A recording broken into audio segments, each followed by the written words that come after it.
Do'stlaringiz yo'qmi yoki zerikdingizmi? Unda aynan siz uchun Unstable Family Discord serverimiz bor. Bu yerda siz qiziqarli suhbatlar, o'yinlar va turnirlar, musiqa va karaoke oqshomlari, memlar va kulgu, yangi do'stlar topasiz. Endi esa sizni kutib qolamiz. Bizga qo'shiling va Unstable Family'ning bir qismiga aylaning. Qo'shilish uchun silka описаниеda. Tong ham otibdi. Ha. Bugungi kunim ham boshlandi. Bugun sana necha edi? Ha, yangi olgan iPhone XR'im ham kelganiga 3-4 kundan oshdi. Lekin men bizneslarim bilan ham qiziqmay qo'ydim. Uydan chiqmayapman. Mana shu yerda faqat YouTube ko'rib o'tiribman. Bugun esa unday qilmayman. Bugun uydan chiqishim kerak. Sababi juda ham ko'p ishlarim bor. Nima? BMW ketdimi? $90,000. Da bozordagi barcha ketayotgan pullarim, barcha kelayotgan pullarimni elektronik tashlab berishayotgan edi.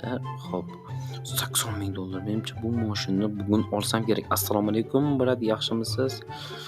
Xo'p, magazinlarimda nima gaplar ekan? Menimcha ancha-muncha o'zgarishlar bo'lgan bo'lsa kerak. Qanaqadir e'lonmi? Muhim xabar. Boss qamoqdan qochdi.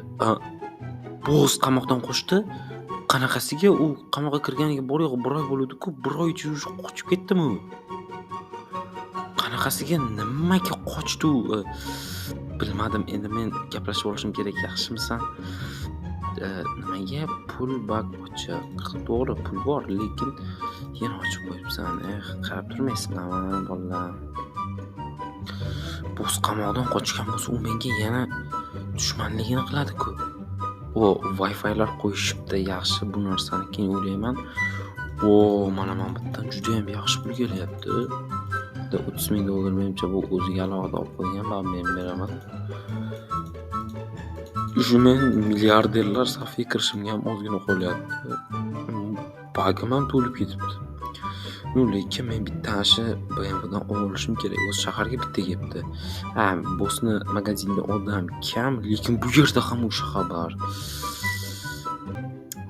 Men bilmadim endi nima qilishim kerakligini. Yangi magazin bitay deb qopti-ku. Bu yerda ham boss xabar. Assalomu alaykum, yaxshimisiz? Assalomu alaykum.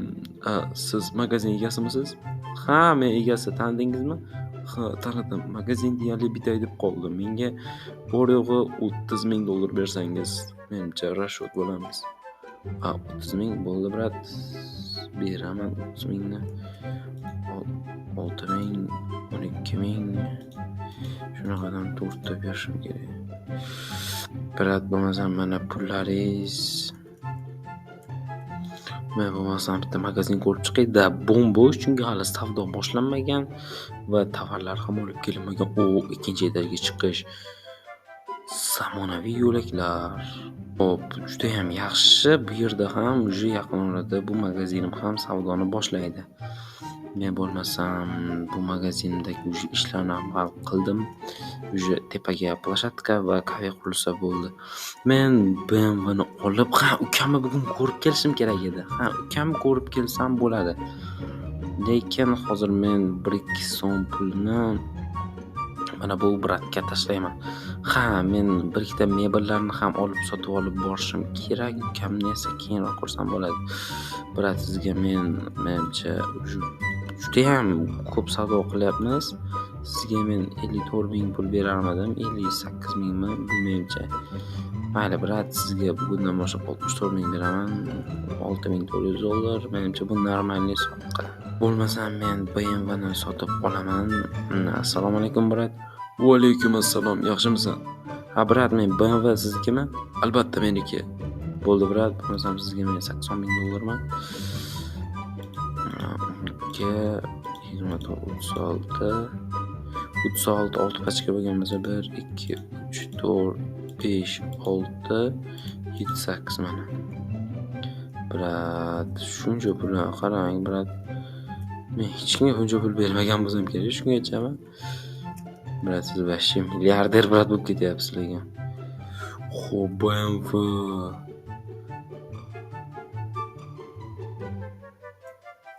BMWni ham olaman. Juda ham zo'r bo'ldi.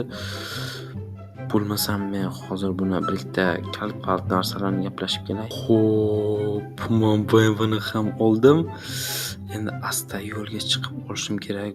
Buni sotgan brat juda ham tez mashina dedi, bilaman. Juda ham tezligi ham o'zi men magazinga borib kelishim kerak. Juda ham yaxshi tezlikda ketyapti. Shahardan chiqib ketib qolmasam bo'ldi. Yo'q, urmay bu mashinada endi oldim o'zi. Pravani yaxshi o'qimaganman-da. Hop. Orqaga, oldinga. Bittada emas, 170 tada olgan bo'lsam kerak. Esimda ham yo'q. Aylanishim kerak. Xo'sh, yo'q. Chota bu mashinani mana shu qoldirib turay-chi. Chota bu mashina menga juda ham tezlik qilyapti. Yana bilmadim. Xo'sh, Oppa. Orqaga. Xo'p. Juda ham qiyin ekan bunaqa mashina haydamaganimga ham bilmas ekanman menimcha. Men bilmas ekanman. Oson deb o'ylardim qimmat mashinalarni haydash. Men o'ylagan darajada oson emas ekan. Qatlarga kirib ketdim men. Короче, bu mashina juda ham haydash qiyin ekan.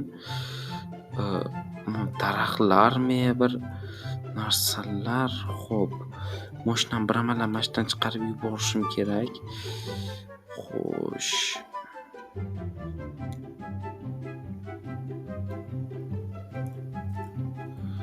Menimcha mashinam tiqilib qoldi. Mashinam ham tiqildi. Yurmayapti, bilmadim. Mashinani olgan kunim ham shunaqa qilaman deb o'ylamovdim. Necha skuterda yurib turaman, bu mashinani olib ketadi. Juda ham falokat kun bo'lyapti. Brat, mashinani shahar boshiga tiqib qo'ydim daraxtlarga. Kelib o'zingiz olib ketsangiz va ta'mirlab bersangiz pulini beraman. Bo'ldi, xo'p, mayli. Xo'p, bu yerdan bo'lmasam men o'zimga kerakli narsani sotib olsam.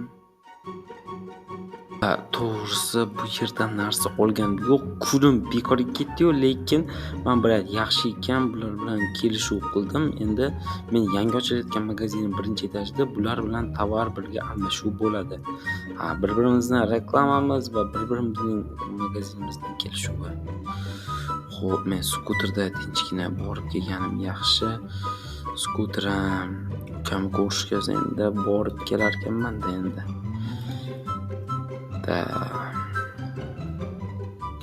Skuter menimcha yaxshi. Men BMWga menimcha o'rgana olmadim. Yana bilmadim. Uni ta'mirlab, to'g'rilab qo'ysa kerak. Bratga pulini beraman. Yana bir 50-60 ming so'rasa ham, xo'p. Doktorlar bugun chiqishimiz kerak edi o'zi biz. Doktorlar olib ketavering deb yozgan edi. Ukamni ham olib ketaman. Lekin bo'g'z qochgani juda ham shubhali. Menga yozmadi bo'g'z. Bilmadim. Bo'g'z yozmadi nimagadir. Menga birinchi o'rinda qasos olishini aytish kerak edi. Xo'sh, men anaqaga ham kasalxonaga ham kelib oldim. Nevi qo'yibdi. Assalomu alaykum. Men Mr. Bertom. Assalomu alaykum. Men Mr. Bertoman. Men o'zimni ukamni olib kelgan edim. Hozir men ko'rib beraman. Ukangizni yarim soat oldin olib ketdingiz-ku? Men ukamni hali olib ketganim yo'q. Ukangizni men Mr. Berton odamman deb sizning odamlaringiz olib ketganini bizga aytishgan edi. Biz ukangizni ularga berdik. Nimaga ukam beraverasizlar? Men o'zim kelaman dedim-ku. Uzr, ular menimcha qandaydir kostyum shimga kiygan va yashil forma kiygan odamlar edi. Yashil forma? Bossning odamlari. U qochishi bilan meni ukamni o'g'irlabdi. Ularni rasmini yanada tasvirlab berasizmi? Hozir men politsiyaga telefon qilaman. politsiyaga telefon qilmasligim kerak. Men o'zim hal qilishim kerak. Bilmadim endi nima qilsam bo'ladi. Politsiyachi aka telefon qilaychi. Bilmadim endi nima qilishni ham. Alo, assalomu alaykum. Assalomu alaykum. Xizmat Bo'z qochib ketdi deb eshitdim. Ha, Bo'z qamoqxonamizdan kecha qochib ketdi. Meni ukamni u o'g'irlab ketgan ekan. Ukangizni siz Mr. Bertomsiz? Ha, men Mr. Bertoman. Men sizga bir maslahatni aytmoqchiman. Biz u ishdan aralasha olmaymiz, chunki Bo'z bizni ham ishdan olib tashlashi mumkin. Shuning uchun sizga men 1 milliarderni raqamini beraman, uy manzili bilan. U bilan siz gaplashib oling. U Bo'zga bas kela oladigan yagona odamlardan biri. Bo'ldi, xo'p bo'lmasa menga yozib tashlang, men o'sha milliarder bilan gaplashib olaman. Ha, bo'ldi bo'lmasam. Siz charchamang, biz ishda edik. Xo'p, bo'pti. Bo'z yaramas. Meni ukamni o'g'irlab ketibdi. Endi men unga ko'rsatib qo'yaman. Milliarderning lokatsiyasini tashabdi. Xo'p, men milliarderning uyiga borib, Bo'zga qarshi katta jang boshlayman. Ukamni o'g'irladi. Ha, Bo'z, sen o'zingni aqlli deb o'ylayapsan, lekin men senga qarshi juda ham katta urush ochaman.